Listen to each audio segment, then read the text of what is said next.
Nahuli ng pulisya ang 2 lalaki at isang babae matapos makumpiskahan ng 450 reams ng smuggled at undocumented na sigarilyo sa isang checkpoint sa barangay San Antonio, Alicia. Sa panayam ng Bombo Radyo Kawan kay Police Major Felix Mendoza, Chief of Police ng Alicia Police Station, tumambad sa mga pulis ang mga sigarilyo na nakakalat sa loob ng MPV dahil hindi umano magkasya ang 9 boxes sa sasakyan.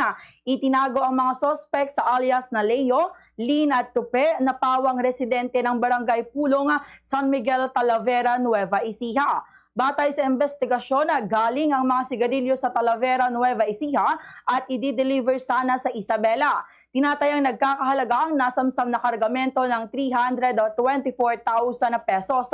Ayon sa pulisya, madalas i-deliver ng mga sospek ang mga illegal na sigarilyo sa gabi hanggang madaling araw.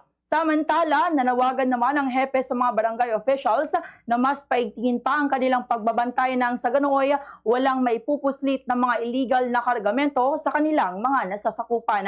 Ganito ang bahagi ng pahayag ni Police Major Felix Mendoza.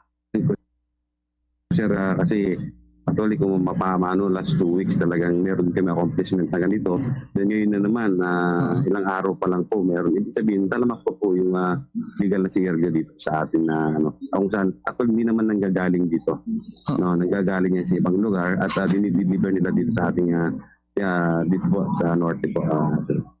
Usap sa inyo na sana magtulungan tayo, magkaisa tayo para sugpuin itong illegal na sigarilyo sa atin. Kasi ito po hindi po tumaan sa BAR.